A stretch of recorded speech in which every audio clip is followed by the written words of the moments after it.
Hey everyone, if you guys are watching this on YouTube, you are watching the live replay. Very excited to see what questions the people have for us tonight. So let's go ahead and let people come in the room and see what the people want to know.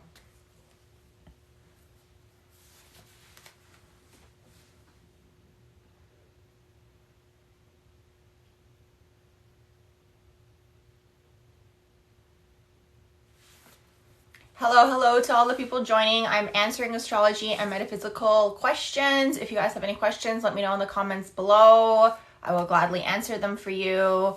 Welcome to all the people joining. I'm answering astrology and metaphysical questions. If you guys have any questions, let me know in the comments below.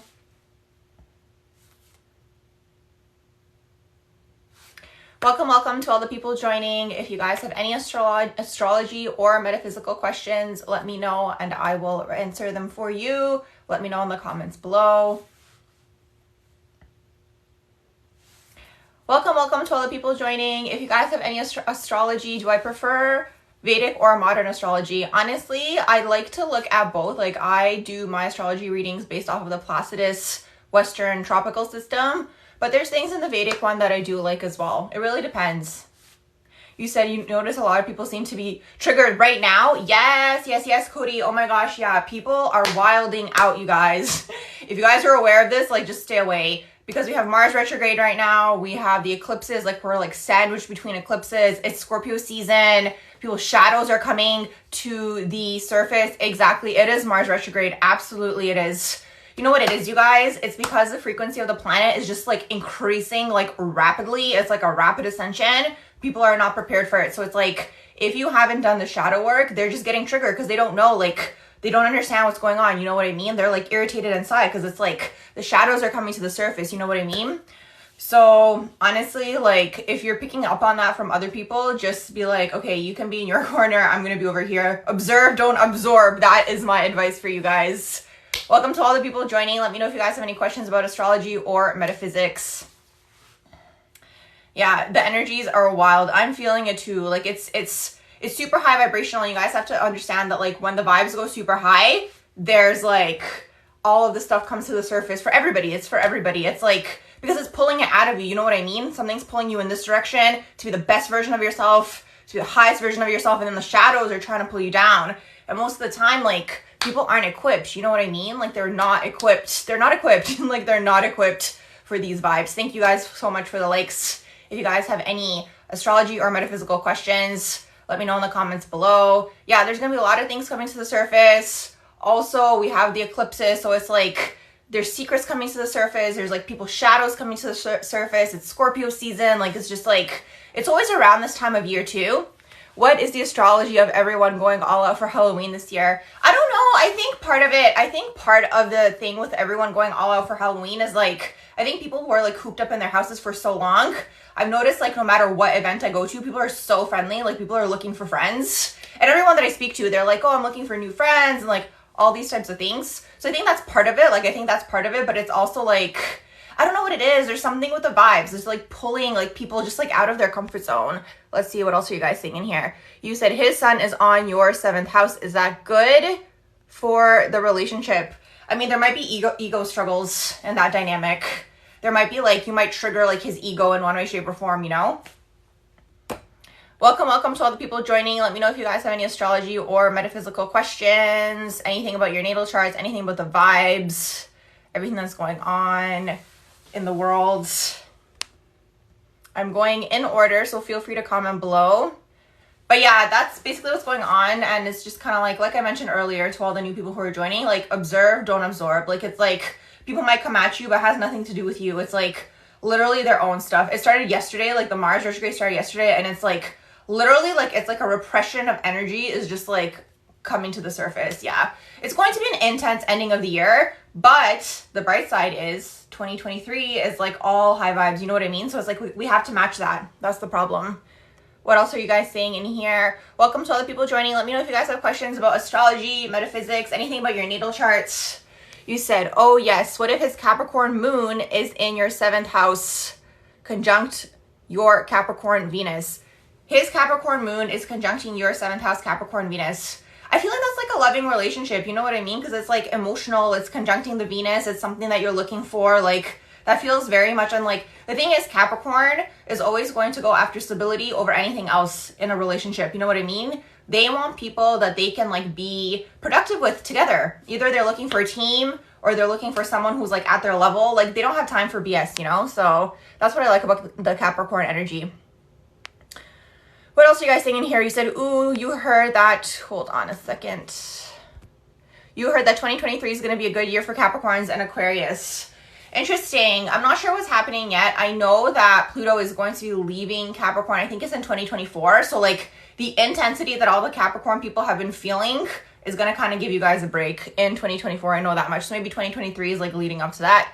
Let's see. Bamboozle says, what indicates a mama's boy on a man's chart? Interesting. That's a good question. I'm not sure. I would look at, I would look to see, is there prominent Cancer in this person's chart, like in his chart? Because the thing is, I find that men who are straight men, who identify as like cis straight men, like they do not handle the Cancerian energy very well. Do you know what I mean? Because it's like, it's very emotional and it's very feminine. So it's like they have to become in tune with their emotions. But I find a lot of the time, it's like, the way that I always see it is like sacral chakra, you guys. So sacral chakra is in your reproductive system and it's water, right? So it's like, what tends to happen is they almost don't have a container for their emotions because it's like not normalized for men to like talk about their feelings with other men. So yeah, I would say prominent Cancer in his chart for sure. Maybe even a Cancer moon. Yeah, that's what I would say, like prominent Cancer energy in there. Cancer moon, oh my gosh, does he have Cancer moon? That's so funny. Let me know if he has Cancer moon. Okay, let's see what else are you guys saying in here. Welcome to all the people joining. So emotional in a bad way. Yeah, that's the thing. So this is the thing, like I find that like because it's an energy, especially when again it's in like a masculine male, like it's an energy that's not, you know, acknowledged or like accepted or whatever it is. So it goes in like extremes. Like it's like they either become like overly emotional. It's like a cup overflowing. That's kind of how I see the sacral energy when it's just like, you know, it's just like overflowing. Like they don't have an outlet for their emotions. Like they don't have anyone to talk to. And what's unfortunate is like a lot of the time people like that, especially again, like straight cis male men, like when they're like that, what tends to happen is they like latch onto their girlfriends because it's like the one person that they can like tell their feelings to. And it's just like, oh my gosh, it's just like so much. You know what I mean? Like you need an outlet. They need an outlet for their emotions. I actually said to one of my friends to start like men's circles. Like, I think that would be very beneficial for men. You know what I mean? To have, like, a support system for each other, for, like, men to, like, sit down and, like, normalize talking about feelings and being emotional with their, like, guy friends. So, like, that energy goes somewhere, especially for the ones who have more of that feminine energy, which is Cancerian, you know? And we all have that, both of the energies within us. Like, we all have masculine and feminine energy within us. What else are you guys saying in here? Oh my gosh, you said Cancer moon. That's so funny. Okay, that was your intuition, Bamboozle. Yeah, so there you go. Question answered. Sunny says, what are good placements for moving abroad? Ooh, that's a complex question because what I will tell you is like, you kind of have to look at almost like the synastry, like something to look at and maybe would be a good thing for you to look at would be like, what is the synastry of your natal chart with like the place where you want to go? In your natal chart, like Sagittarius energy is always going to be in there. Either Sagittarius energy, 9th house energy, or 12th house energy, I would say is always like, you're going to go abroad somewhere. But like to find a good place, look at like synastry between like the place, the location, and like, because different things get activated, like you almost like, it's not that you got a new natal chart, it's just like different things are going to be activated in your natal chart depending on where you go. What else are you guys saying in here? Thoughts on Capricorn stellium in the first house? Sun, Moon, Venus, and Chiron. Oh my gosh, you are all about the self and your lifetime is all about the self. It's all about like figuring out who you are, what it is that you want to do, your goals, like going after your goals when you have that Capricorn energy in there. Now the thing is, Capricorn always struggles. You guys have to understand this because it is ruled by Saturn. So there's always going to be ups and downs when you have a Capricorn stellium, but you have the first house. So it's like, they always win, you know what I mean? And they always become wealthy in one way, shape, or form. It's usually just like later on, you know, after like they've been knocked down like 5 million times. That's why they're going to make really good motivational speakers because like they've been through it. If anyone's been through it, it's going to be like Capricorn energy.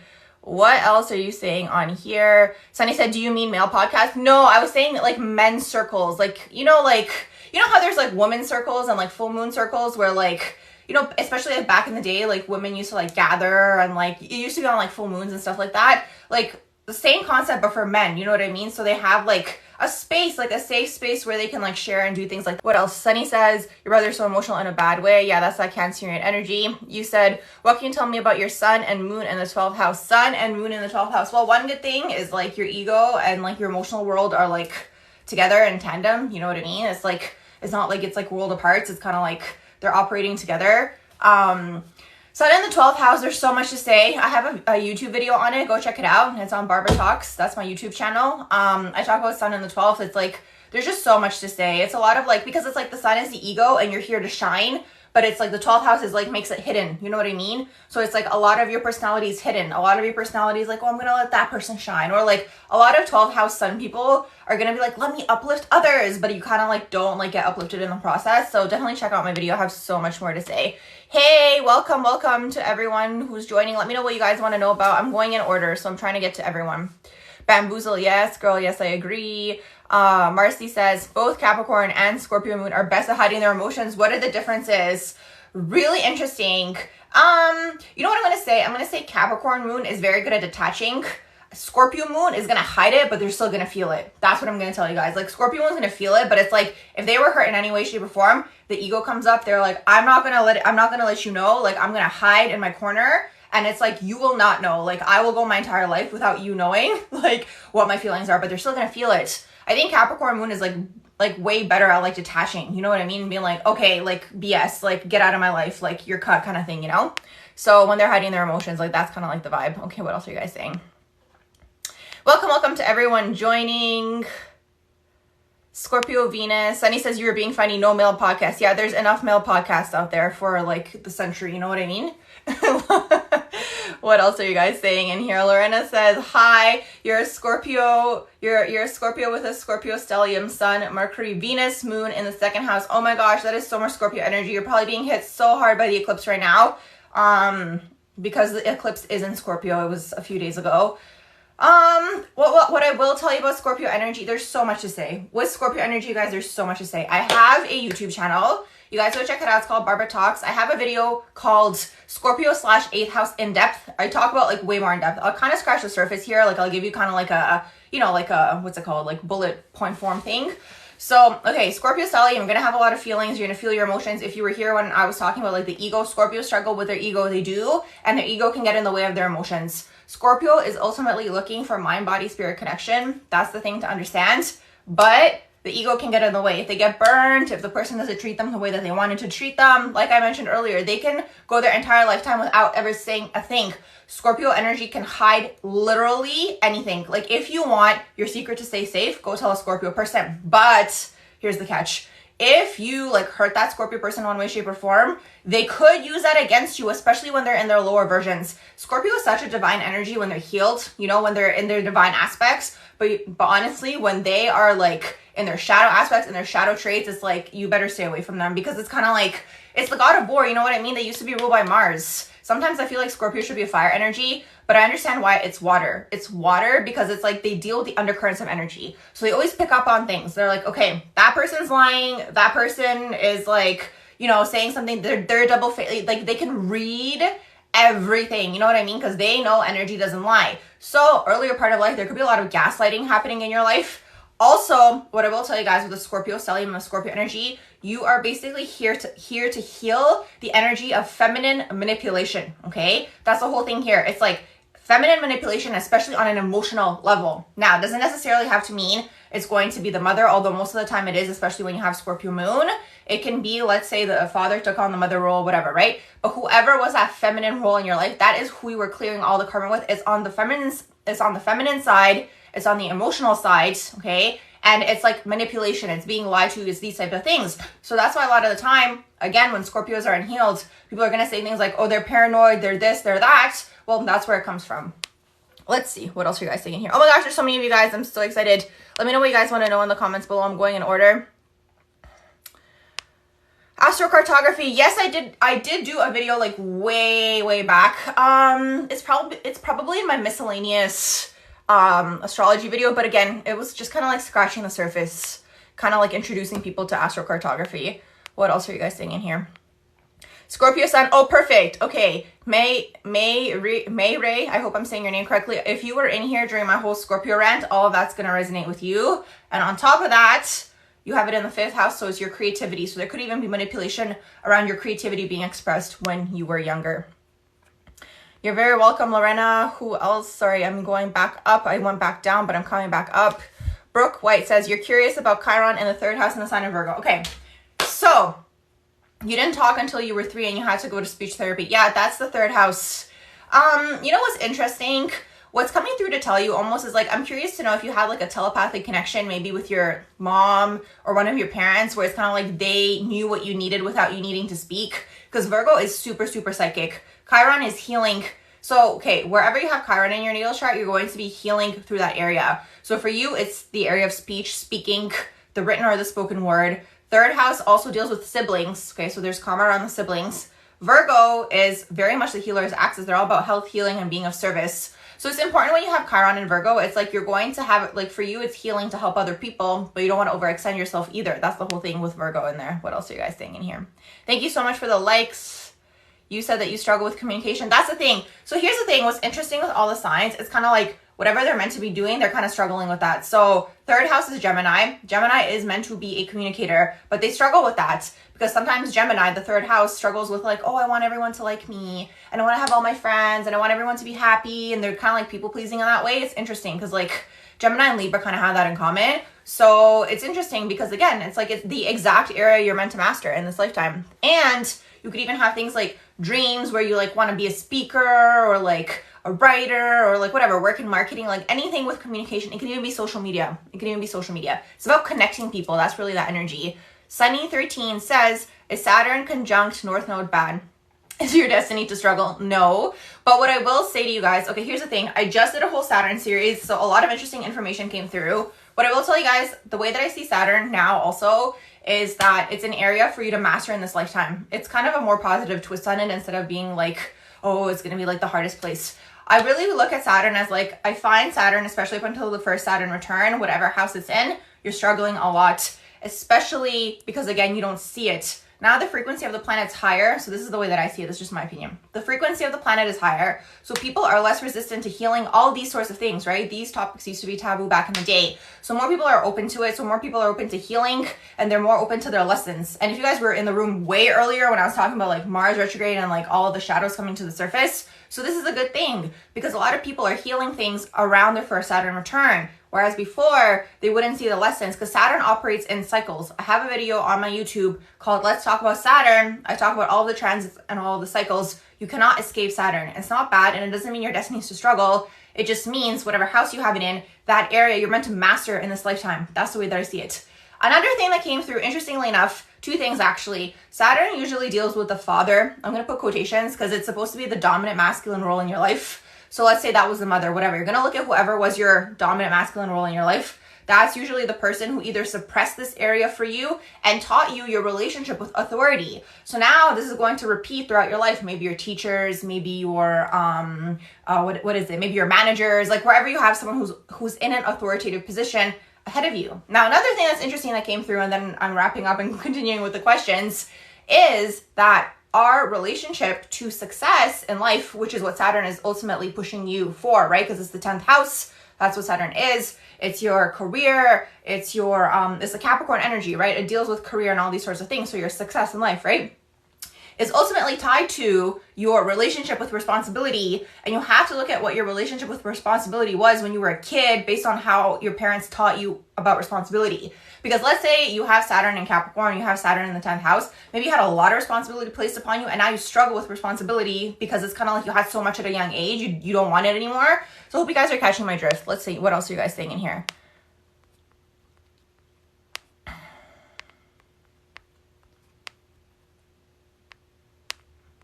I am trying to find my spot again. Sunny13 says, yes, a Scorpio will gladly throw something back in your face.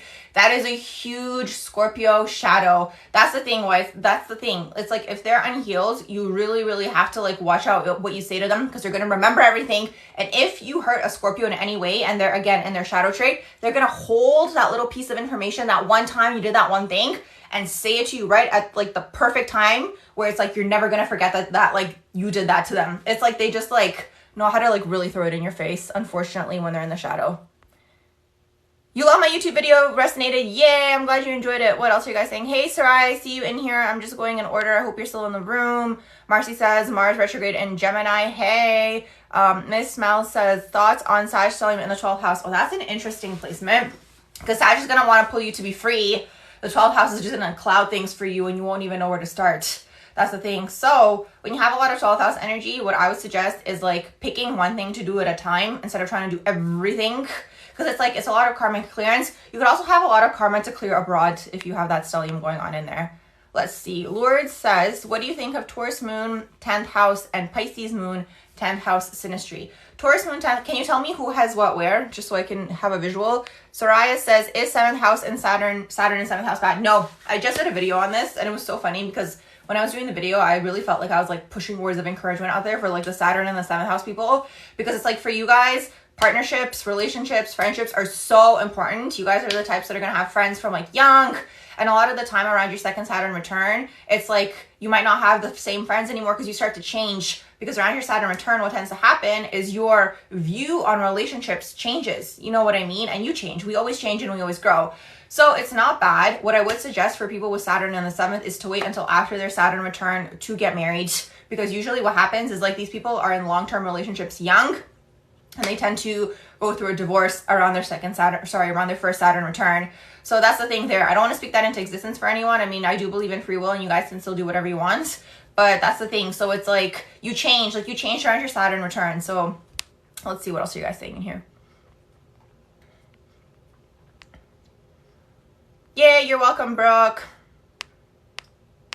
Marcy says, your 3rd house, Lilith, you're really bad at communicating with others. It's like Pisces, yeah, Mercury in Pisces 12th house. Yeah, that's the thing, because it's like when you have Lilith anywhere in your natal chart, you guys, you have to look at what's the shadow of that sign or that house. And it's like, that's what's being expressed is the shadow of that sign. So it's like Gemini is like, you know, they can say things and like not really be straightforward. You know what I mean? They can say something to you and you don't really understand what they're saying because it's like, again, the people pleaser aspects connected in there, or like they don't want to hurt your feelings, or they still want to be a friend or whatever, be in a relationship with you. That's the thing. It's like Gemini really struggles with communication. And I find that that's part of the reason like Gemini always gets like the rap of like cheaters and blah, blah, blah. It's because they don't know how to communicate. You know what I mean? If they were able to communicate and be like, hey, I don't like you anymore.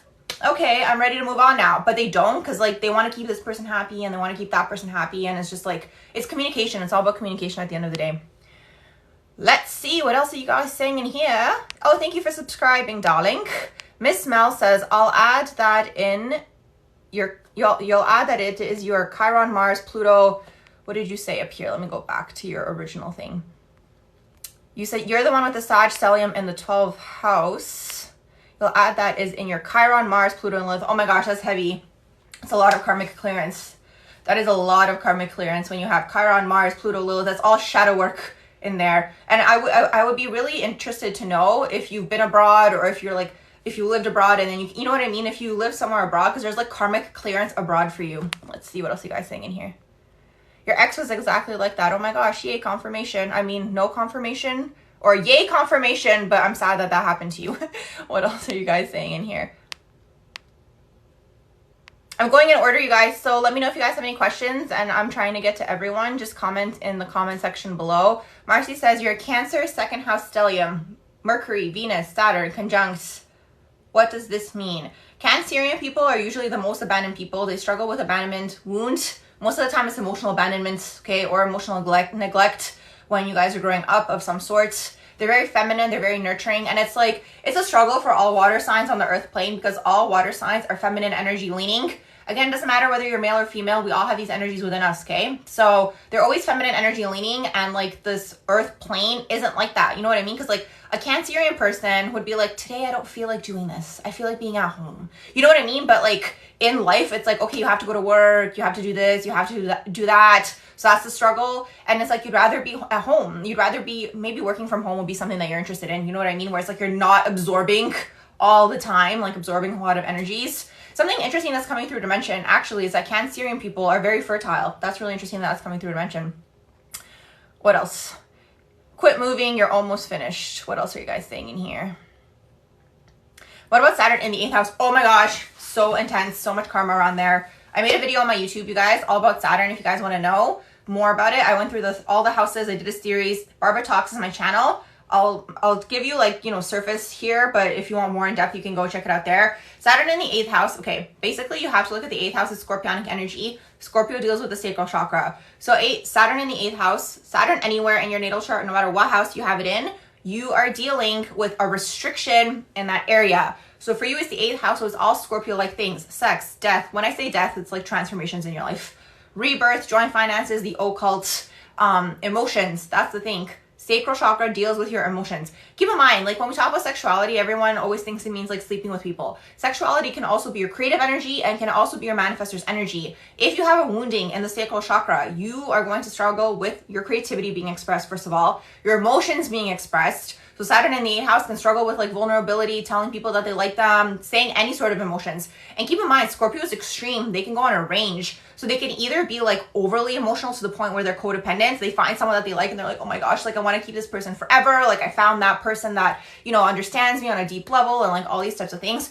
Or they can completely shut off. Like they're extreme. That's the energy. You're constantly like trying to basically balance this, especially when you have Saturn in the 8th house, because it's like you're trying to balance the energy within you where it's like, you have to find a happy medium somewhere. And it's like Scorpios get the reputation of being hypersexual, and that's true. Yes, they can become hypersexual, but they can also become asexual, and they can also go through long periods of time of celibacy.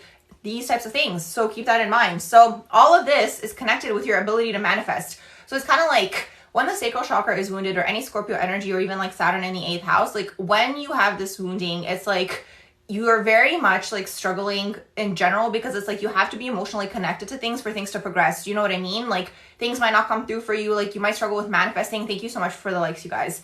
You might struggle with manifesting. You might struggle with all these things, and you're like, I don't understand why, but it's like your emotions are like, there's something going on, you know what I mean? There's either a trauma that needs to be resolved, or you're like emotionally like involved or invested in a situation that's like not coming to fruition. Do you know what I mean? So that's the thing. It's like you have to get your emotions in order and be like, okay, this is how I feel about this. Okay, let's process this. That's the thing. Scorpio energy anywhere, 8th house energy anywhere, you're transmuting. You're here to transmute emotions. Okay, that's the whole thing. Let's see. What else are you guys saying in here? Let's see. Miss Mel put a crying face. I'm sorry I made you cry. What else are you guys saying in here? Miss Mel says Mars, Lilith, Pluto, and Chiron, Sag in the 12th house. Yeah, that's hardcore. I went on the rant earlier about that. That's intense. That's a lot of karma to clear. What about North Node in the 12th house? Okay, you guys, when we have North Node, South Node, you guys have to look at it as like, North Node is your purpose in this lifetime. They say that once we complete the North Node, we cross out of the Earth plane. So you have to look at it as kind of like your North Star, like I'm working toward this, and it's something that I'm working toward throughout my whole life. The South Node is going to be your past life, okay? So it's kind of like your North Node in this lifetime deals with spirituality, because that's really what the 12th house is. You could be psychic also. In a past life, it was in the 6th house. It was very much about the day-to-day, okay? It was very much about the day-to-day, very much about the routine. You were working, and for whatever reason, in this lifetime, you could already have that set for you. You know what I mean? It's like you already have maybe your career set, or maybe you're in some sort of environment where you are now able to explore your spirituality and the 12th house. Keep in mind, you guys, 12th house is also creativity as well, okay? Because that's psychic energy. Psychic energy is being creative. So it's like, I wouldn't be surprised if you're interested in being like an artist of some sort, like music, film, theater, like anything that's grand, right? That is the North Node in the 12th house. It's on such a range. It really is. Something to watch out for is escapism and substance abuse when you have Pisces and 12th house energy in there. What else are you guys saying in here? Okay, Dudo says Mars, Sun, Venus, Saturn, and North Node in the 10th house, careers. Oh my gosh, that's very nice. Okay, that is like public, working with the public in one way, shape, or form. Saturn in the 10th is pretty much destined to become wealthy later on in life though. Usually second half of life, you guys, Saturn is like hard work, dedication. It's usually second half of life. It rewards you later on. But it's like the Capricorn people, 10th house people, or people who are ruled by Saturn are like, I have my goal and I'm going to focus on my goal and nothing else is going to get in the way for me. Like, it's like, I know this is what I'm meant to be doing. That's the thing. So anything to do with working with people, really, you can do real estate. You can even climb up the ladder in like, I don't know, banking, or like become a CEO of a company. Again, later on, like really work your way up. You can do a lot of things when you have all those placements in the 10th house. Usually working with the public in one way, shape, or form. I'm curious to know what you have it in. Like, what's your 10th house then? What else are you guys saying in here? How about first house stellium? Sun, Mercury, Jupiter, and Saturn. So you're meant to be a leader in this lifetime. That's the first thing. Second of all, it's a lifetime about the self, figuring out who you are, what you're here to do. For whatever reason, maybe in a past life you didn't get that opportunity. You know, maybe you, I don't know, got married young, or maybe you had kids young, or whatever. Like, it was a lifetime that wasn't about you. So it's like on a soul level, you come through, especially when you have Saturn in the first, and you're like, this lifetime, I'm figuring out what I want to do. Like, I'm putting myself first. And what tends to happen is, like, unconsciously, you're always aligning yourself with that. You know what I mean? So that's usually what happens when you have a first house stellium. You could be a good manager. You could be a good entrepreneur. You can be a good athlete. Would be a good one in there as well. The thing is, Saturn in the first, what I will tell you is the struggle is actually unleashing your identity to the world. Because what happens is when you have Saturn in the first, for whatever reason, when you're a kid, usually, again, the father or whoever was the authoritative figure in the house, or the masculine dominant role, suppresses this within you. That's usually what tends to happen. So that's just something to work on. What else are you guys saying in here? You said, what about your chart ruler in retrograde? Cancer, Jupiter, 7th house. What would you like to know about that? Venus aspecting Uranus. Any thoughts? So that could be sudden and unexpected change in relationships. You could be interested in different types of relationships, like unconventional relationships, because it is aspecting Uranus.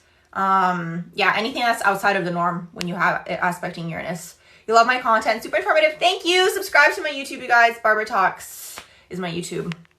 What else? Soraya says, are Taurus, Mercury slow thinkers? Okay, I don't want to say they're slow thinkers, but what I will say about the Taurus energy is that, yes, it is slow. It's slow. The way that I see Taurus energy is like slow and steady wins the race. You know what I mean? They're like, they're going to get to their goal, but they're going to go on their own time. The way that I always psychically see Taurus energy is like the bull with 4 feet on the ground. You know what I mean? It's not 2 feet, it's 4. You know, it's like that's how it's moving. Like, you know, 1 foot in front of the other. Doesn't mean that they're slow thinkers. It just means that they're, I don't know, because they do bounce off of Scorpio. You know what I mean? And Scorpio is super, super intelligent. I want to say Scorpio Mercury is like one of the most intelligent Mercury signs. So there could be intelligence going on in there. What else are you guys saying in here? Hunter says, the lunar eclipse is on your north node. What does that mean for your nodal return?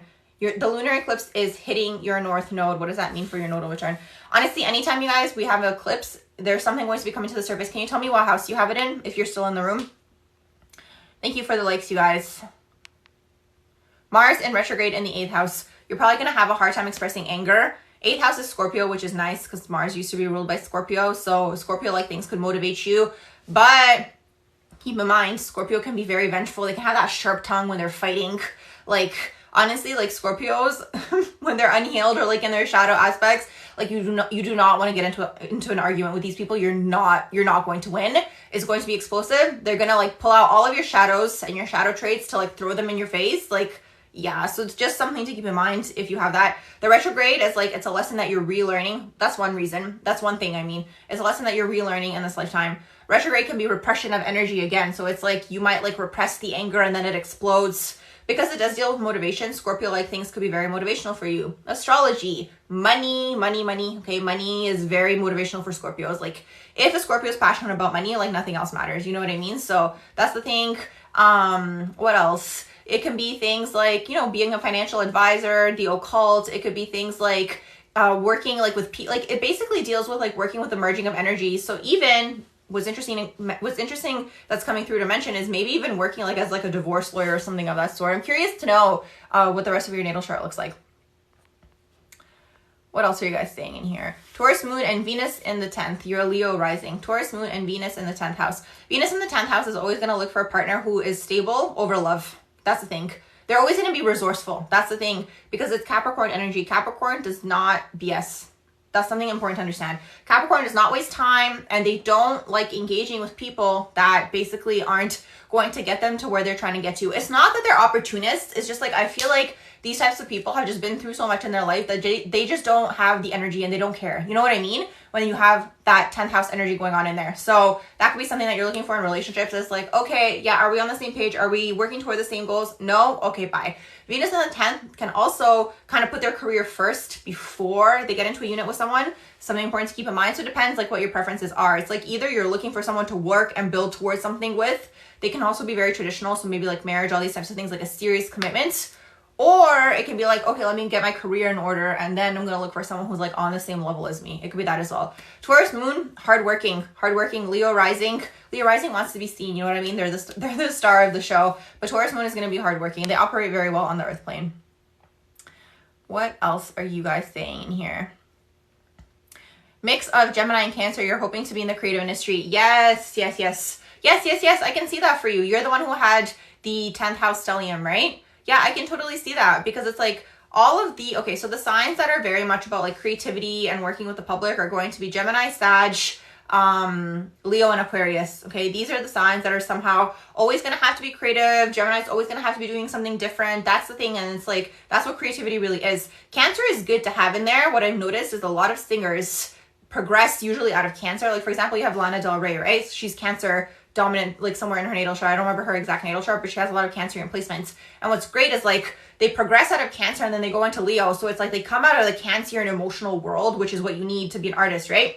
And then you go into Leo and you're like, okay, I'm here. It's my show. I'm ready to express now. You know what I mean? So Cancer is really good to have in there, especially for creativity, artistry, like being an artist, singing. Like it depends really on the rest of your natal chart. But yeah, just being creative overall in general. Let's see, what else are you guys saying? Capricorn, moon, and your Mercury ruled. Okay, so if you're still in the room, the whole tangent I just went off on is going to apply to you, Dudo. Okay, Olivia says, do out of sign conjunctions act the same as sign conjunctions? Do out of sign conjunctions. Can you give me an example? Hunter says, 5th house Taurus. Oh my gosh, let me go back up, Hunter, to what you originally said. You said lunar eclipse is affecting your natal north node. Okay, so it's okay. Yeah, all of the fixed signs are going to be affected by the lunar eclipse. Yes. So you have to see what house you have it in. So you have it in the 5th house. So that's going to be all things creative, maybe even inner child. It can be children if you have children. It can be your love life also, because 5th house can deal with your love and relationships. So this whole area is going to be affected by this lunar eclipse. You know, what's coming through to mention is I wouldn't be surprised if something came up about your love life. You know, maybe someone that you were interested in comes back or something of this sort. Like something coming to the surface. You know what I mean? Something that you didn't know. Like being illuminated. That's the thing. Marcy says, you're an 11th house Aries, Mars, North Node. What's your purpose? So your 11th house Aries, Mars. So is North Node in the 11th house as well for you? Stan, Lana Del Rey. Yes. What else are you guys saying in here? Hold on. 8th house Saturn in Pisces. So I'm not sure if you were here earlier when I went on my whole 8th house Saturn tangent. I do have a YouTube video where I go even more into a tangent, and it's like I could talk about the 8th house forever and ever and ever, and Scorpio energy forever and ever and ever. I do have 2 videos for you guys if you're in the room and you're interested. 8th house Saturn, that's on my YouTube channel. Another one that you guys can watch is called Scorpio/8th house in depth. I go like super in depth talking about creativity, sexuality, the sacral chakra, how it's all connected and how it all comes together. Usually Saturn in Pisces. Oh, so you're going to be starting your Saturn retrograde next year. Oh, sorry, not Saturn retrograde, your Saturn return. You have a few more months of peace, my friend. I'm just joking. Anyways, the thing is, anytime you have Saturn return, I'm not, like, the thing is everyone freaks out about Saturn return, but it's nothing to worry about. It's just like you're being put on your path. That's the way that I like to see it. Yes, it's going to be hard. There's going to be challenges. There's going to be changes. There's going to be shifts.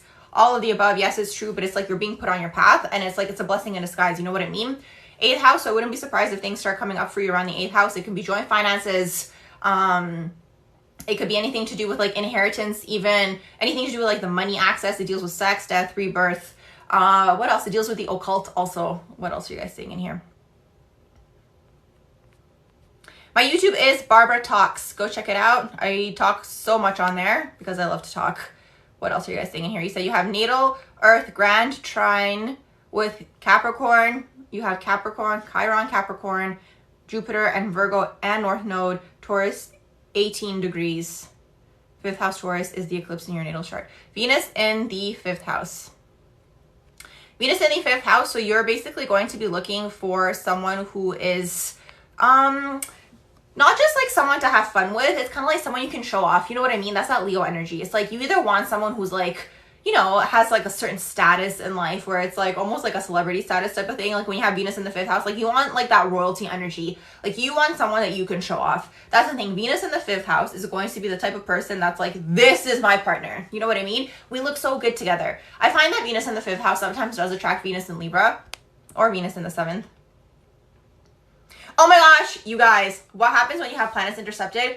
I was gonna do this live yesterday. Like in my head, I was thinking I'm gonna do the live tomorrow, which is today. And I literally heard one of you guys on the astral plane ask me that question. I made a YouTube video today for you guys because I heard you guys, and I have people who were asking me for a while. But yeah, I made a YouTube video for you guys. Honestly, it's so much explanation. So I don't even know how to put it into like a brief, like point form, like bullet form. But if you guys are interested, I'll kind of give you like an overview of intercepted planets and houses. But if you want to know even more, definitely subscribe to my YouTube. I'm not going to be posting it until next week because I have to edit it and stuff.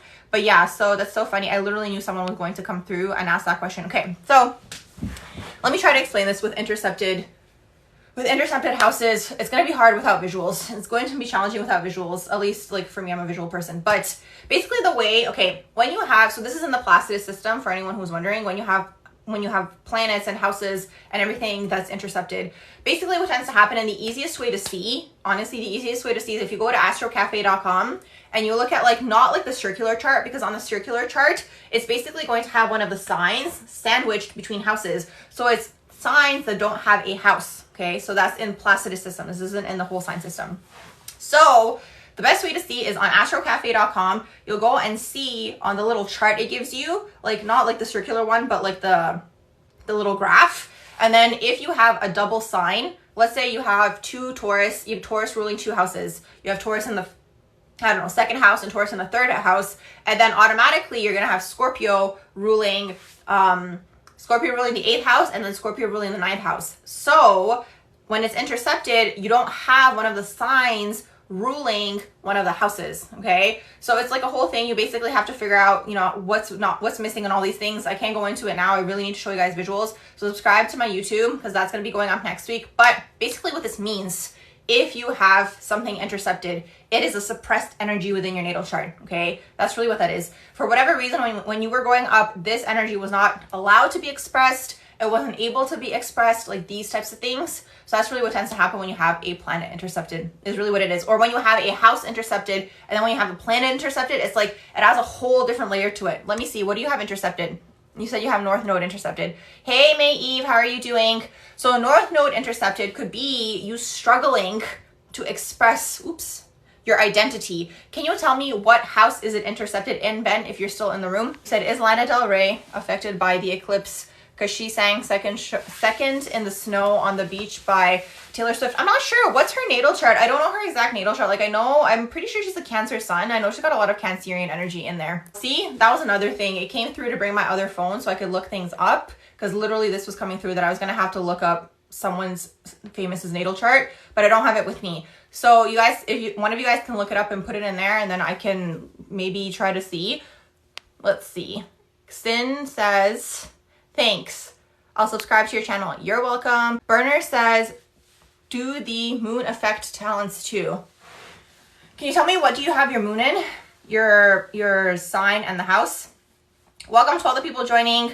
Let me know if you guys have any questions. You said you have Gemini, 12th house, Saturn retrograde. Okay, see, that's so funny. I was going to give an example of Saturn being intercepted. Okay, it just all comes through. So that's the thing. Okay, when you have anything intercepted, so for you, you have Gemini intercepted, you have 12th house intercepted, you have Saturn retrograde. So right away, absence of a father figure early on in life, mental, emotional, physical absence. Okay, there's an issue with the father, which then in turn, there's going to be an issue with you directing your masculine energy. Okay, when you got Saturn intercepted in there, it's kind of like you either become overly masculine or there's a lack of that masculine, because it's like you didn't have that masculine energy. Now keep in mind, it doesn't have to be the father. It can be whoever was the masculine dominant role in your household if the roles were reversed. Okay, that's Saturn retrograde and that's Saturn intercepted. That's one thing. And then you might run into struggles with authoritative figures. You know what I mean? Because it's like the parents are always the first authority. Important to keep this in mind.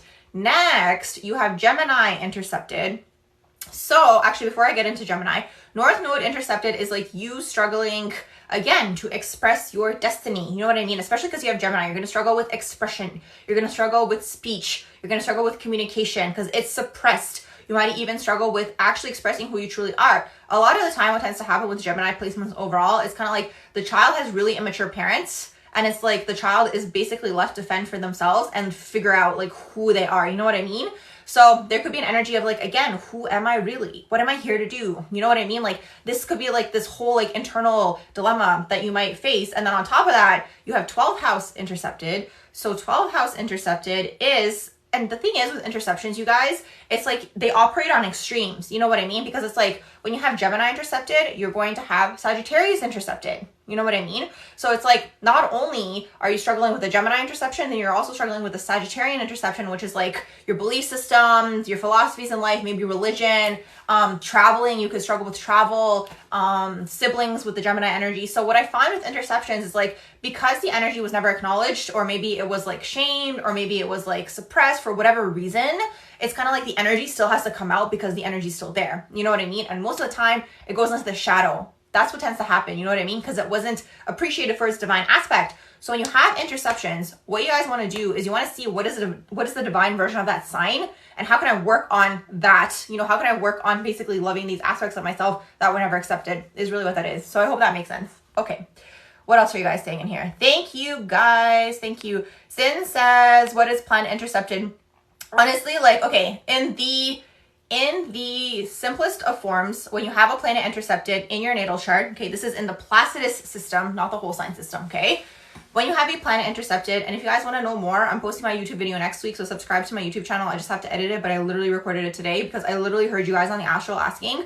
But anyways, so what basically it means is like, first of all, you can look at the circular chart. It's a sign that it doesn't have a house. If you go on Astro Cafe, it's the best way to see, okay, if you're confused by the circular chart, you're going to have the graph when you have a double sign, okay? So let's say you have two Taurus, or Taurus ruling two houses, okay? So you have Taurus in the second house, Taurus in the third house, and then you don't have maybe another sign ruling a house. Maybe you don't have Aries ruling any of the houses. That energy is then suppressed. It's intercepted, okay? So it's kind of like the energy gets like sandwiched, okay, between different houses is really what interceptions are, okay? Let's see, what else are you guys saying in here?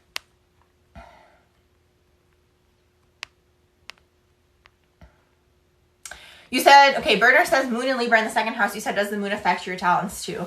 I'd have to see your whole chart to answer that question. I would have to see your entire chart, because it's like, it's hard to say based off of the moon. Like, it's like your moon is your emotional world. So yes, it's going to show you some things, but there's so much to look at a chart when you're looking for talents in people. Yay, thank you for subscribing, you guys. Yeah, that's the thing. It's like some things just need like a longer explanation, and sometimes you need visuals. That's another thing that I'm adding into the video, because like, it's like for things like that are a little bit more complex, it's like me just explaining it, you need to see it, you know what I mean? Or like for it to be like visually there, but that's the thing. So it's awesome, and you need a longer period of time. That's why YouTube is amazing. Like a longer period of time explaining some things. Okay, May, Eve, or actually hold on, I'm still trying to go in order. So Zin says, Chiron and Sagittarius in the 8th house. That's going to be you healing things around your sexuality, okay? Things around manifestation, around your not just sexuality, but it's like your creative energy, you know what I mean? It's emotions, it's emotional vulnerability, it's integrating like traumas, like these types of things, okay? That's all connected. And then Sagittarius is they want to be free, they want to travel, they want to learn different things. So like maybe anytime you know, pick up a course, it's very healing for you, because it's like you have this opportunity to learn something new. May, Eve says, you are a female. You are a female. Does Jupiter in the 5th house affect your fertility? No kids yet. No, Jupiter in the 5th house should expand that area for you. Let me know what you have your Saturn in.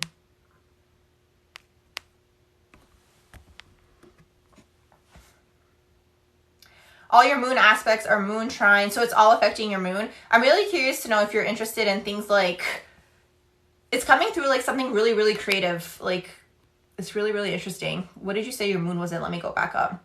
You said moon in Libra. And yeah, moon in Libra. Yeah, Libra deals with things that are like beautiful and nice and like interior design and like fashion and clothes. And you know what I mean? And second house is going to be hardworking. So I'm curious to know if you're interested in anything of this sort. Like it's Libra-like things. Thank you for the whipped coffee.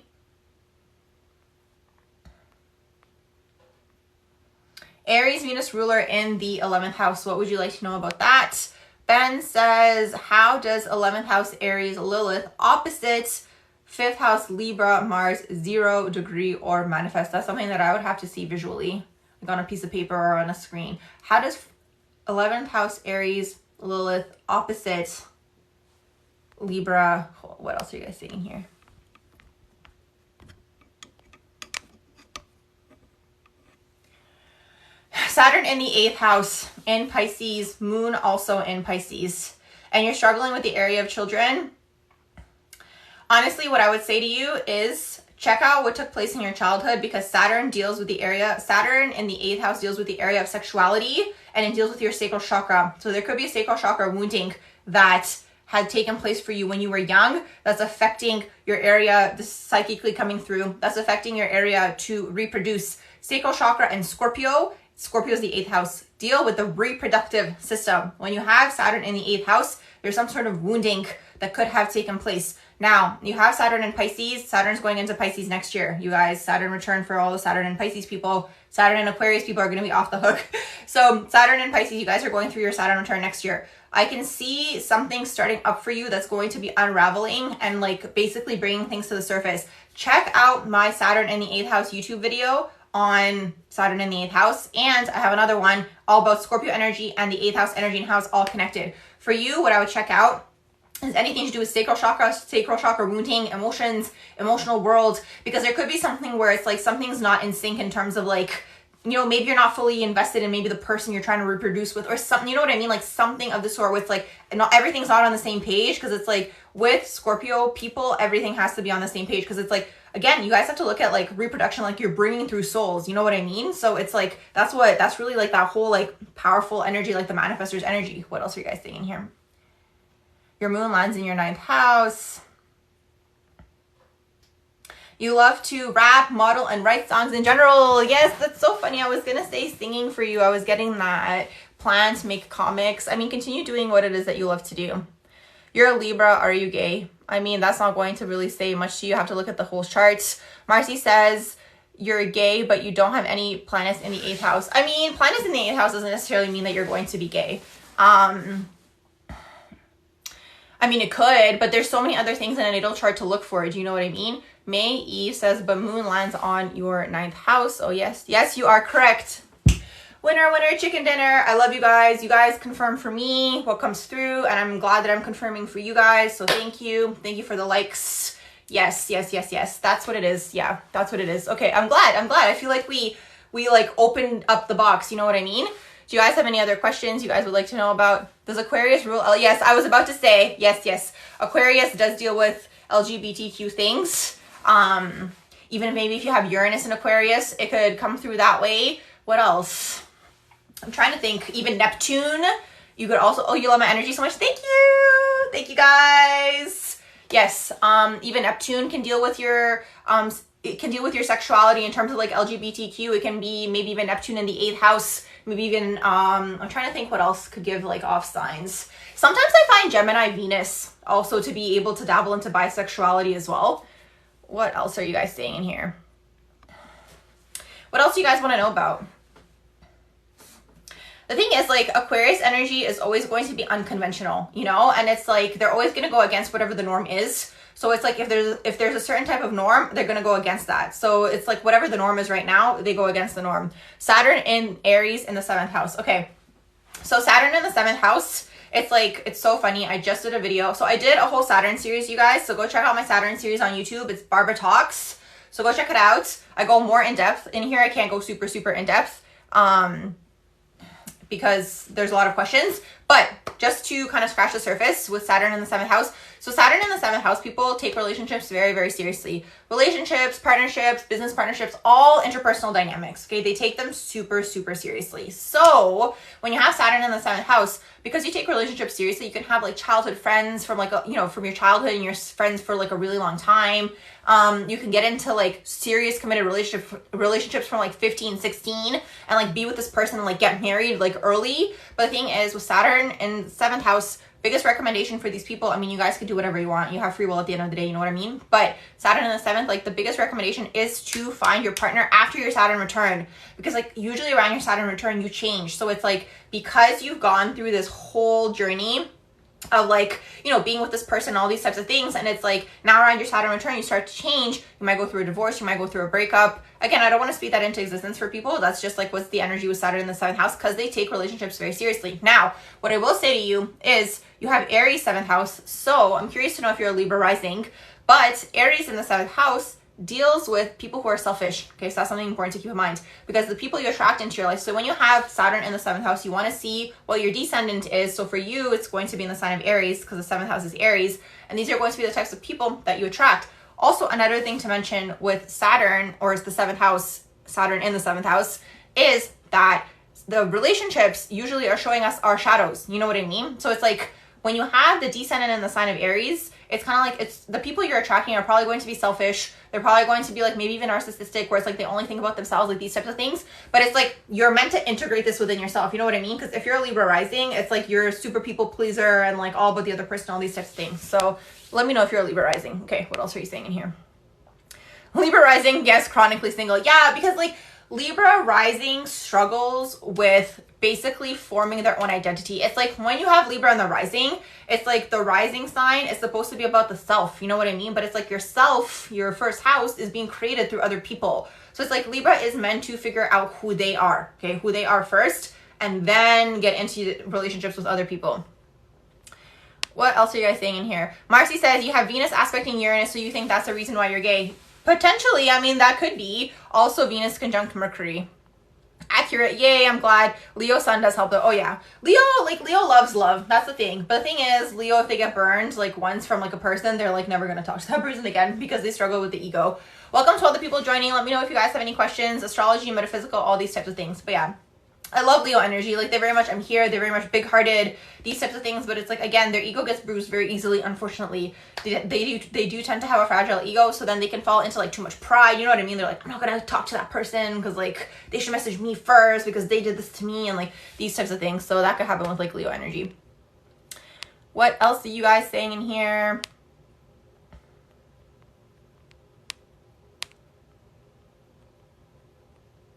Yeah, Marcy, I would have to look at your whole chart. I'm really curious to know like what your overall chart is to see what's aspecting what.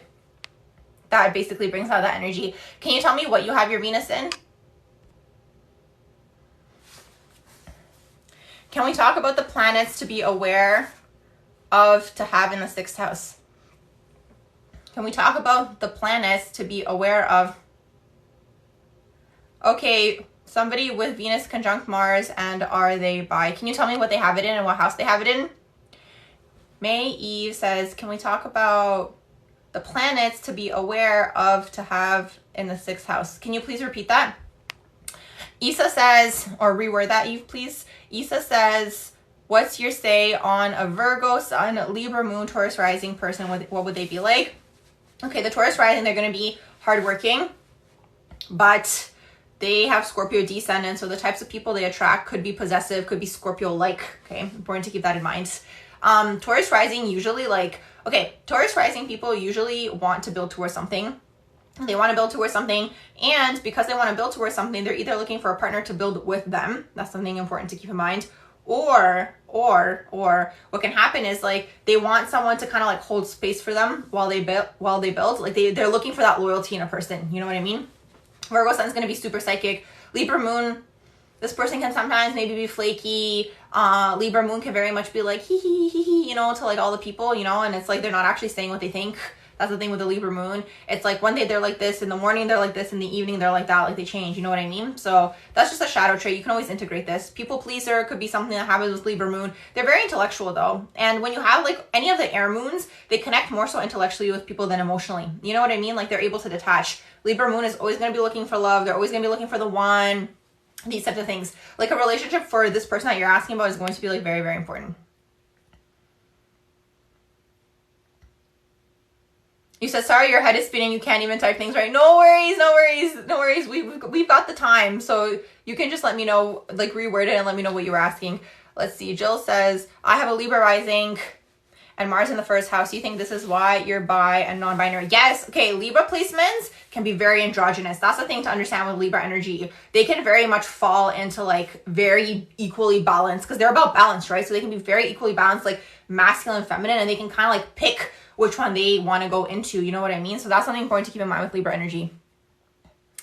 What else are you guys saying in here? Marcy says, you're a Venus Cancer 2nd house. You love luxurious things because it pleases you. Yes, you enjoy those luxurious things. That's what the 2nd house is all about. That's the thing, like Taurus energy / 2nd house energy, like they tend to like very much like sometimes work too hard and not enjoy. So I'm glad that you're enjoying those things. You should enjoy those things when you have that placement.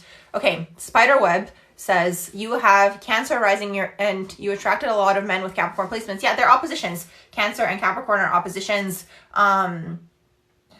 Cancerian people tend to be very nurturing. They tend to be very like feminine in that energy. You know what I mean? Where it's like, you know, they're very nurturing, and it's like Capricorn's looking for the tradition, you know? So there's that as well. Let's see, what else are you guys saying in here? What else should we talk about? Thank you. Is it okay to explain one more? Yeah, no problem. Gemini Sun, Aquarius Moon, and Libra Rising. Are these your lovers? Okay, anyways. Gemini Sun, Aquarius Moon, and Libra Rising. Okay, this person is so airy. They're super airy, I'll tell you that much. Like even just now when I tapped into them, they're like, whoa, like up here in the crown chakra. I'm curious to know, like, are you able to even understand what they're saying sometimes? And this one is you. That's so funny. Anyways, so yeah, super airy, like super like, the thing is Aquarius is like ahead of their time. You know what I mean? So it's like sometimes people don't understand what they're saying because it's like, they're going to be like airy. They're going to be appearing and be like, okay, you know, like let's do this and this and this and this. Like honestly, when I tap into that energy, it's like all crown chakra. Yes, very smart. Like all crown. Like it's all up here for you. Super, super crown. Aquarius Moon is going to be super detached. Important to keep that in mind. In terms of even relationships, you know what I mean? Like they're able to detach emotionally. That's the thing. All the air signs are able to detach emotionally. Libra rising, I don't know if you were in the room earlier because Jill has a Libra rising as well. Libra rising tends to be very much like they struggle in relationships in the sense where it's like they might like merge into the other person. They might always be looking for the one. They might always be looking, you know what I mean? They might like take more shit from people than they should is really what that is when you have a Libra rising, because it's like you really want to be in that unit. You really want to be in that unit. So don't don't take stuff from people. You know what I mean? What else are you guys saying in here? Thoughts on Sagittarius Sun, Libra Moon, and Pisces Rising. Sagittarius Sun, Libra Moon. So if you were in here when I was talking about Libra Moon can sometimes be double-faced, you know what I mean? Because they want everyone to like them. That's the thing with Libra Moon. It's like sometimes when you're talking to a Libra Moon, you're kind of like, okay, can you just like say what you think? But what do you think? You know what I mean? Because Libra Moon's gonna be like, okay, I'll do whatever you guys want to do. You know, they're like, okay, like, what do you guys want to do though? And it's kind of like, okay, but what do you want to do? You know what I mean? So that's the thing with the Libra Moon. It could be a struggle. Sagittarius Sun is going to make you or the person you're asking for very fiery. Pisces Rising. Pisces Rising is a good placement. This person could be interested. I don't know if it's you or if you're asking for someone, but this person could be interested in things like acting or like, you know, working like in some sort of creative field, because Pisces Rising is very alluring. You know what I mean? Like they can make good models because it's like they've got like the features, you know what I mean? It's like very dreamy. What else are you guys saying here? You love all the Libra Moons in here. Hey, are you a Gemini Rising? Because I talk with the hands a lot. No, but you guys can keep guessing. Let me know what you guys think my big three are. I always love playing this game. If any of you guys know, don't tell the other people. Okay. What else are you guys saying in here? My big three is Leo Sun, Libra Moon, and Virgo Rising. You love them femme energy risings. Yes. Virgo Risings usually like very much like royalty energy. Leo Sun, once again, Libra Moon, there's so many of you guys in here. There's always like a theme. Like I find that like a lot of the time, like when I do a live, it's like there's like a certain collective group that comes through, you know what I mean? So it's either like all Aquarius people or like all Libra Moon people or all Virgo Rising people. It's like you guys like attract each other. It's like frequency thing. What else are you guys saying in here? Libra Moon and your ex is a Leo Moon. You guys argued often. Yeah, Libra and Leo is like this.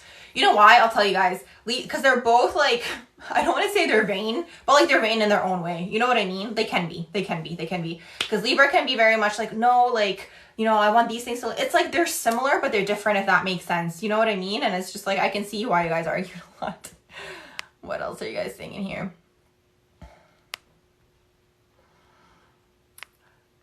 You want to know more about Capricorn Mars. What's your thoughts on this placement? Capricorn Mars. I mean, you're going to be super hardworking.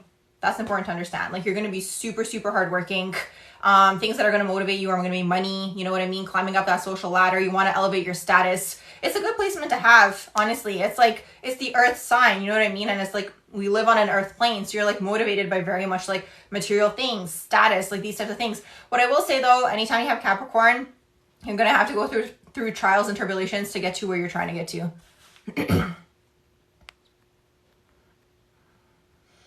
He's a Pisces rising, and so am I, and so are you. Nice.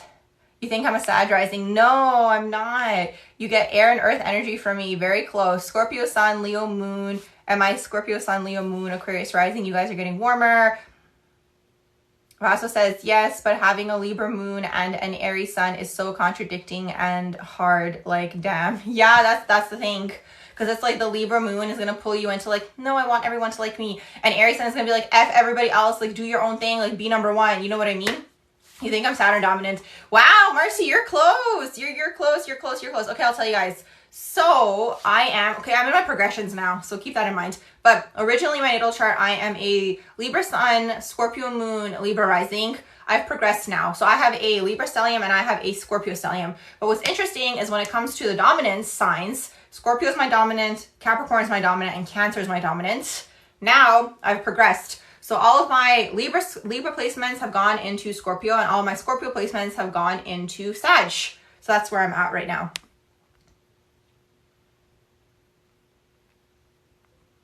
Yes. Libra team Libra. You said you think some of your comments get filtered. Oh my gosh, how come? That's the second. This is like the first one that I've gotten from you from the last comment, May Eve, where you said, what did you say? You said that you were getting your thoughts in order, and now I got this message from you. So maybe send again what you were trying to ask. Let's see. Alyssa Baby says, what about Virgo Mars in the second house? The thing is, all of the Earth Marses, so what I'm going to say about like Mars is like the Earth Marses and the Earth Marses and the Fire Marses operate well on the Earth plane. You know what I mean? Because Mars is ruled by fire. It's ruled by Aries. And, you know, the Earth plane is ruled, I would say, by Taurus and Virgo, and definitely Capricorn also a little bit in there. So it's like when you're looking for motivation, and that's what Mars deals with, other than conflict and anger, it's like you get motivated by Earth-like things. You know what I mean? It's easy for you to get motivated. Unlike a water Mars, for example. A water Mars is going to have a hard time getting motivated because they're more about the feeling. You know what I mean? Whereas like Mars like wants to be like, let's go. You know what I mean? Like, let's go already. Actually, also Scorpio Mars, because Scorpio used to be ruled by Mars. I'm going to say they're also more easily like, you know, operating on the Earth plane. The thing is, what's coming through to mention for you with the Virgo Mars is like, be careful not to fall into people pleasing, because that is a shadow trait of Virgo. So when it comes to anger, you might kind of be like, oh no, like, you know, you might fall into like an over-giving energy. So something important to keep in mind. What else are you guys saying? Wow, so you're relationship oriented. I don't know if I am. What else? I mean, I like connecting people together. I like doing things like this, you know what I mean, where I'm connecting groups. Like I find myself to be very much like a connector type of person where I connect people together. Let's see. Makes sense for your Capricorn Mars. Yay. Okay. May Eve, I see your message here. You said, what can you say about Gemini Sun, Leo Rising, and Pisces Moon? Gemini Sun. Okay. Gemini Sun, Leo Rising, Pisces Moon. So the Pisces Moon is your emotional world. So with the Pisces Moon, you're going to be very intuitive, very psychic. The thing is with the Leo Rising there, you're always going to want to be seen. You're going to want to be the star of the show. You know what I mean? It's like, you have to be in some sort of like, I'd be interested to know if like you're interested in things like acting or being on a stage. You know what I mean? Because Gemini wants to be seen in that way and Leo wants to be seen in that way. Now, the Leo and the Gemini energy can manifest in a lot of different ways in terms of working with the public. It could be politicians. Also depends on the rest of your natal chart. But because you have a Pisces Moon in there, it softens all of that for you. Let's see, what else do you guys think? What placement do I wish that I had? Interesting. That's an interesting question. I have to think about that. You said, oh my God, can we talk about stelliums? You have like 3, Cancer, 1, Gemini, and Aquarius. Cancer, what would you like to know? You said you have it in the 8th, 9th, and the 4th house. Yeah, that's where the energy is focused. They do say that like empty houses are things that we've already mastered in a past life. And that like the area where you have a stellium or wherever you're focusing is like what you're meant to learn in this lifetime. So for you, 8th, 9th house is going to be things around the home, things around sexuality, things around your manifestor's energy, things around joint finances, things around like traveling abroad, like these types of things, you know? Thank you, May E, for the applause. Is your stellium is your big 3. Thank you guys. What does it mean to have a Capricorn stellium in the first house? Capricorn stellium in the first house. Oh my gosh, so funny. I was mentioning earlier, like, there was someone in the room way earlier at the beginning. I'm sure you weren't here. But anyways, there was someone way earlier who had the same Capricorn stellium as you in the first house. And there's always like a theme. Like it's like everyone who's like on the same frequency somehow pops in and out. There's always like a theme in like the chat. But anyways, so Capricorn stellium in the first house. So for you, it's going to be very much all about working hard work, and figuring out who you are in this lifetime. When you have a lot of first house energy, first of all, you're starting a new cycle in this lifetime. Important to keep that in mind as well. New karmic cycle, all these sorts of things where it's like something finished in a last lifetime. In this lifetime, you're like, okay, I'm here to learn about myself, to figure out who I am, what is it that I want to do. Because for whatever reason, in a past life, you weren't able to do that.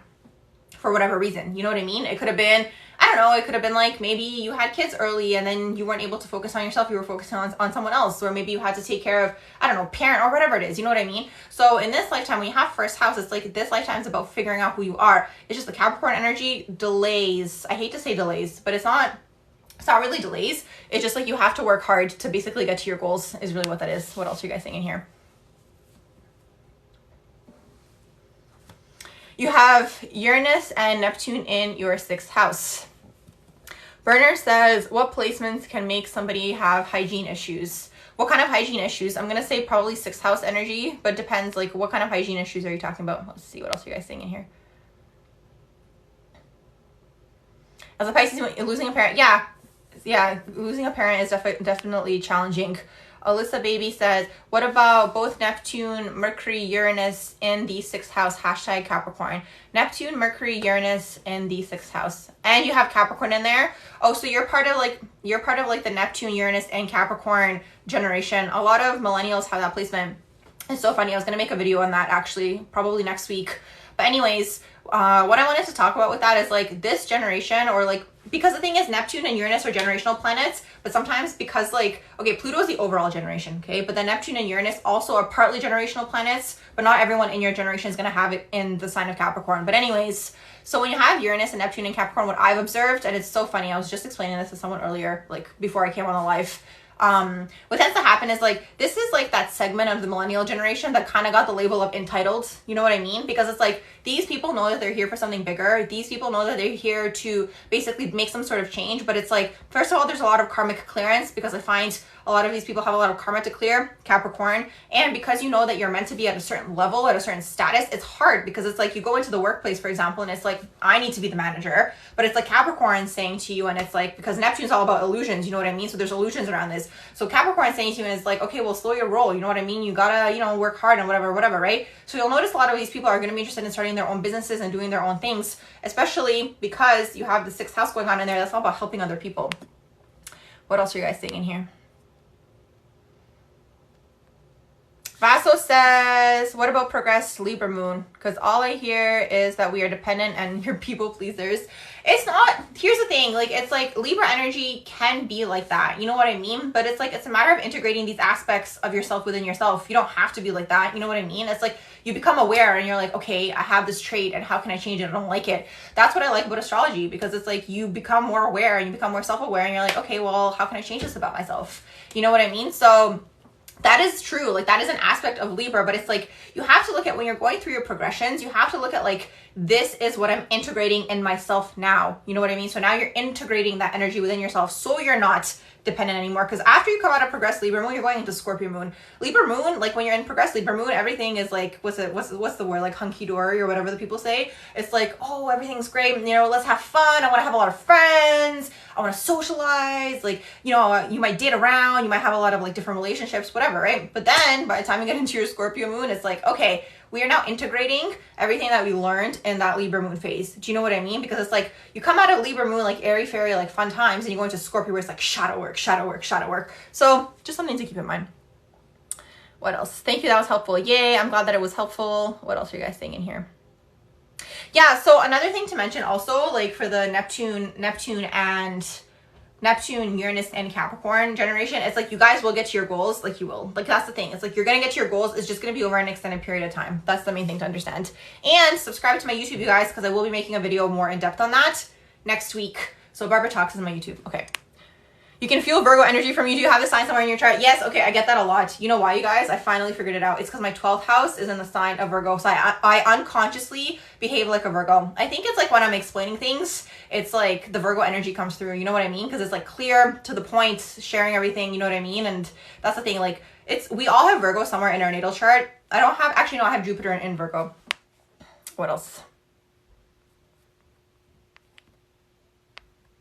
It's so funny also back to the Virgo energy. I was just thinking about this yesterday, because it's like, you know, when it comes to work and things that I'm doing, like, yeah, work-wise, I take them very Virgo-like, you know what I mean? Because I'm like, okay, like, let's do it properly. You know what I mean? Like, if you're going to do something, do it properly. That's the Virgo energy. It's like, do it properly, learn it properly, master that thing, you know? And other aspects of your life, you know, when you're having fun, like, that's a whole different story. Like, you know what I mean? But when you're doing something that's like, you know, attention to detail, like, learn to do it properly. What else are you guys saying in here?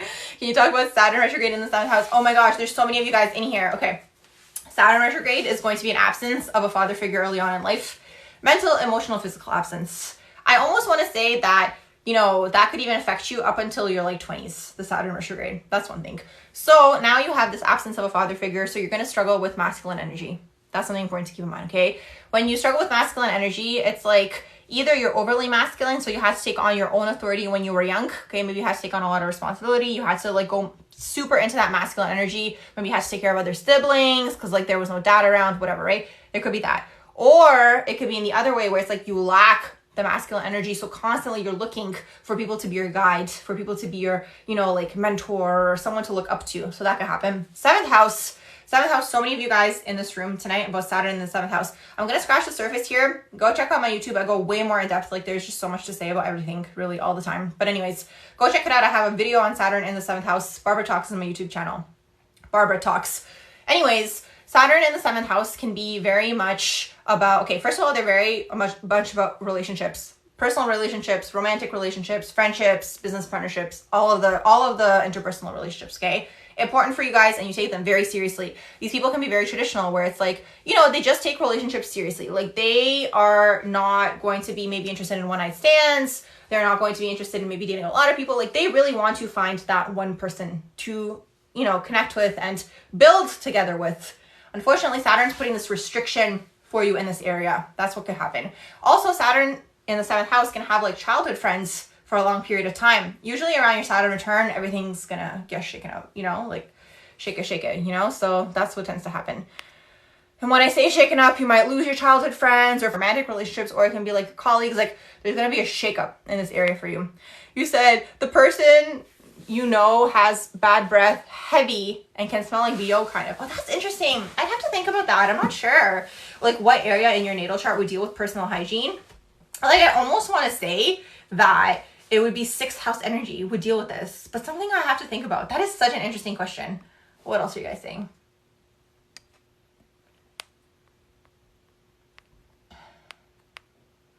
Seventh house is not all about relationships, right? It also deals with your open enemy. Yeah, okay, so here's the thing.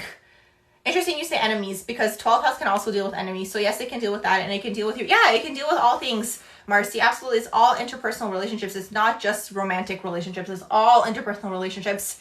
And the 7th house, you guys always want to see what you have the 7th house in as your descendant. Is going to show you what types of people you're attracting into your life because these types of people are showing you your shadows. That's the whole thing with the 7th. There's so much going on with the 7th house. I also have a series on the 7th house descendant on my YouTube channel in a playlist called Descendant. So check that out if you guys want to know more what you have your 7th house in. Everyone has a descendant sign. It's going to be opposing your ascendant. So it's going to be even your shadow side, okay? These types of things, because usually relationships are showing us this. What else are you guys saying in here? Quality of Sag rising. You feel like you never resonated. Cancer, Sun, Gemini, Moon. I'm curious to know, like, do you have maybe earlier degrees of Sag rising or do you have later degrees of Sag rising? Because maybe it progressed at an early age into like the next sign. And it's like, maybe that's why it doesn't resonate.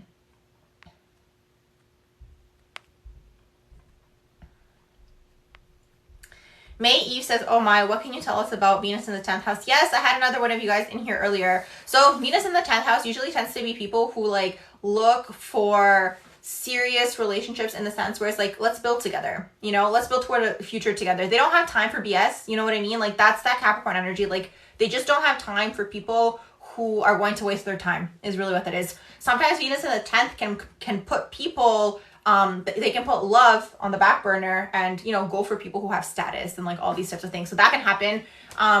Venus in the 10th can sometimes fall into the shadow, you know, where it's like, oh, I only want to date people of status and, you know, these types of things, like people who are going to help me elevate myself. That could also happen. We all have light sides and shadow sides. Important to keep in mind. All the signs have these things.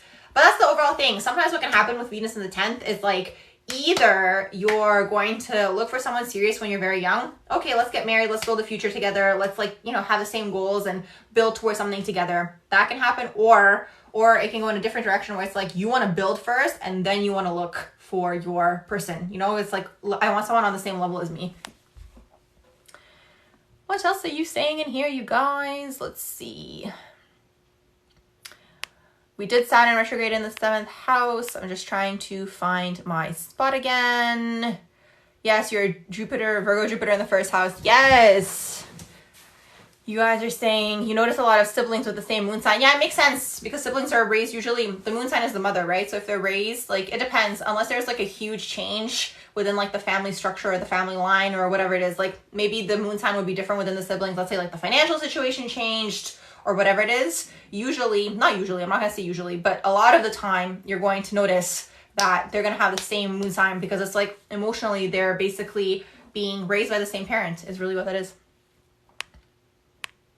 You guys are talking here. When you have both Mercury and Sun conjunct in the 12th house, yeah, that's a common placement. A lot of people like, I don't know what the percentage is now, but a lot of the population does have Mercury and Sun conjunct. Not everyone, but Mercury and Sun conjunct, you're going to be psychic, you're going to be romantic, you're going to be like in the 12th house, you're going to be romantic, you're going to be psychic, you're going to channel through speech, you could be interested in music, you could be interested in like so many things. There's so much going on with the 12th house, you guys. A lot of past life things to clear. You guys might not be clear in your speech. You guys might have a hard time figuring out who you are up until your first Saturn return. There could be a lot of karmic clearance. You know what I mean? That takes place when you have Saturn and Mercury in the 12th house because it's like, there's so many things I want to do, but I don't know what I want to do. And you do this thing, you do that thing. A lot of the time you're going to have people who have Sun in the 12th house who go for readings a lot because there's usually, again, Sun can deal with the father. So there's usually an absence of a father figure when you have Sun in the 12th house. So it's kind of like you're always looking for a guide subconsciously. You know what I mean? You're looking for someone to guide you. So you guys can a lot of the time go for readings because the 12th house does deal, you know, with the other side, the other realms, the psychic realms. What else are you guys seeing in here? Cuckoo says, hi, what can you tell me about Moon in the 12th house? Hi. Let's see, Moon in the 12th house, you are going to basically be clearing a lot of emotional karma in this lifetime. I almost want to say for you that it's closely connected to your past life, where it's like you came through in this lifetime and there's something that you're completing from a past life. Like a lot of the time, anytime you have 12th house anywhere, it's going to be closely connected to your past life. Okay, there's some sort of karma that you're clearing in this lifetime. So Moon in the 12th. Also on an emotional level, when you have Moon in the 12th house, it's like, for whatever, it's like having the Piscean energy in there, you know what I mean? So it's like there's just so much going on. You're gonna be psychic, okay? You're gonna be maybe even interested in music, theater. If you were in here when I was talking about all the other 12th house stuff, it's gonna apply to you, but it's on an emotional level. So you're going to need to be emotionally connected to things, to people, to actually engage in these things. Let's say you're working at a job and you're not emotionally connected to it, like there's no emotional connection. And when I say emotional connection for 12th house, it has to be on like a higher, more grand scale. You know what I mean? Where it's like, I feel like I'm serving the collective doing this in one way, shape, or form. You know what I mean? So you have to have that emotional connection. Same thing with relationships, all these types of things. What else are you guys saying in here? I'm going in order, you guys, so I will not miss your questions. Marcy says, I'm a Sagittarius, Pluto 7th house. You said you can handle long distance relationships, but your partners are the first letting go of that relationship. Interesting. Rio says, is Moon comfortable in Aries? I mean, the thing is like, when you have Moon in Aries, you're going to be impulsive. You could even be like emotionally reactive. You know, what I will tell you guys though, when you have a moon sign, it's like it changes almost every 2 years. It progresses. Okay, so that's important to keep in mind. So you're gonna have like the core of your identity there. You could be emotionally reactive, you could be impulsive, you could even be sensitive. Sometimes I find Aries moons to be sensitive in terms of like, I don't know how to explain it. Like it's very much like connected to their identity. Like they can take things personally sometimes because it's like you have to look at Aries as the first house, you know? It's like the kid, it's like the baby of the zodiac, you know? And it's like it's sensitive, but it's like it's also fiery, you know what I mean? It's like that kid that's like learning to walk. So there's that. Okay, guys, I'm gonna answer a few more questions and I'm gonna sign off soon. Judith says your oldest you have Cancer moons and your third has a Leo moon. That's interesting because Cancer progresses into Leo. So I'm curious to know like what shift you had in your life when you had your third child. You know what I mean? Like there was a shift there where it's like it came out of the Cancer into the Leo energy.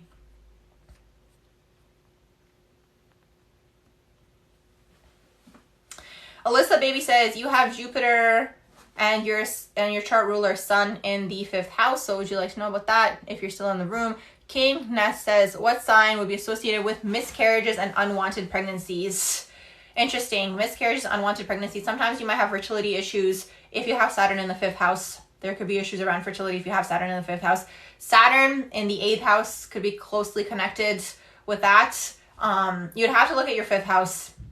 You have to look at your 5th house and what's going on in the 5th house, because that deals with children. And do you have a lot of 5th house energy? Do you not have a lot of 5th house energy? Usually Saturn in the 5th, there's karma around children in one way, shape, or form. I also want to say Cancer too. I also want to say Cancer energy. So you'd want to see like where you have that going on. Because I find, let's see what else you guys saying in here. You love your Aries moon. You have all fun. You have fun all the time. That's awesome. Yeah. Aries moon is just like, they're just like so free. You know what I mean? Like sometimes I see Aries energy as like the youngest child, you know, like the stereotypical youngest child. It's me. It's my show. I'm here to have fun. Like I don't care about anything. Woo. You know, that's sometimes how I see Aries energy. Doesn't mean all Aries are like that, you guys. Doesn't mean all Aries are like that. Sometimes I see that. Okay. May Eve says, you think your sister's moon is different than yours since you raised her. That's interesting. What's your sister's moon in? And can you tell me what your moon is in? I'm sure you mentioned it earlier, but I forgot.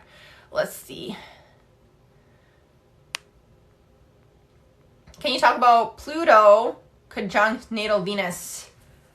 Can you tell me if you have it in Sag or if you have it in Scorpio? Audrey, if you're still in the room.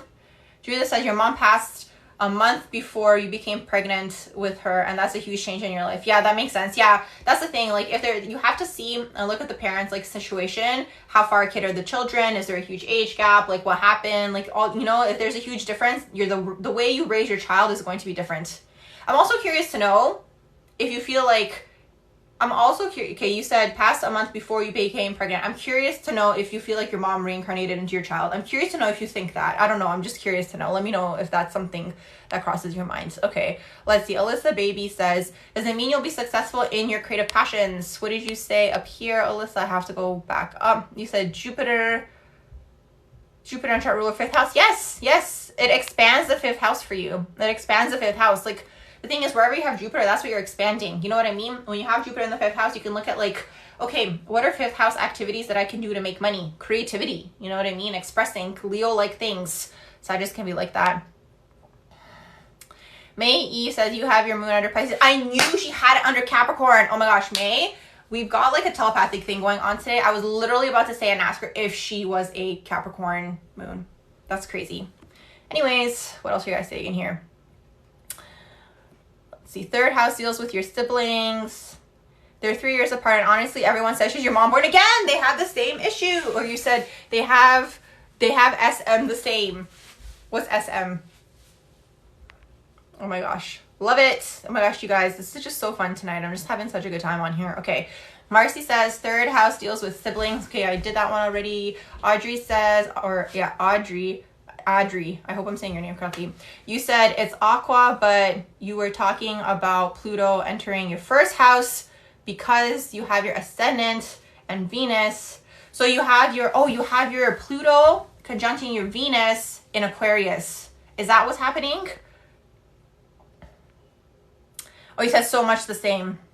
What do you think about Capricorn moon? Yeah, Capricorn moon is like, Capricorn moon people, there's going to be some sort of struggle. Sometimes there's financial struggles, okay? For these people when they're growing up, they age backwards. They're very mature when they're young. And then when they grow up, they tend to go more into their inner child. Now, what I will tell you guys about Capricorn moon is like, for whatever reason, from a young age, they take on a lot of responsibility. That's what tends to happen with Capricorn moon. They always have the desire to up-level their status. They have the desire to like up-level their financial status. They want like the money. They want like the status. You know what I mean? Like all of the Capricorn like things. You know, they're going to be hard workers. They're like about no BS. Like that's really what Capricorn energy is all about. Adri, thank you. Let's see. You're psychic, but you feel like she has medium capabilities. You feel like she has medium capabilities, but scared to develop these.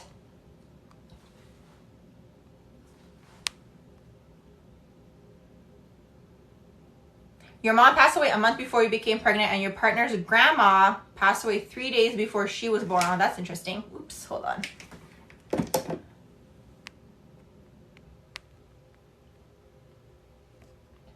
Happy Halloween. Happy Halloween, Junior. Marcy says 10 degrees in Uranus in the 10th house, Pisces. Any thoughts? What sign is associated with consistent domestic abuse and low self-worth? Interesting. I mean, oh, no worries. Thank you guys for being here. It's hard to say, Kingness, because it's like there's a lot of things to look at in a natal chart. What I will say to you guys is like all of the signs are going to have a light aspect and they're going to have a shadow aspect. Low self-worth, I would look at maybe Saturn in the 2nd house, if that's something that's taking place. You would look at Leo placements to see what's going on with the ego, if there's low self-worth, because Leo does deal with the ego. You would look at what's going on with the sun, because the sun does deal with the ego. So it's really hard to say, because I can't say and be like, this is what's going to lead to this. But you would look at these types of things in a natal chart. Like there's a lot of things going on. It's like a combination of things, you know? Barbie, help. You got your... Oh my gosh, I love that you call me Barbie. My family calls me that. You said, I've got Mars in Gemini in the 10th house. What does it mean for your current transit? Hold on, let me just answer Adri. So Adri says, when Pluto enters Aquarius next year, it's going to conjunct your Venus and rising. Okay. I understand.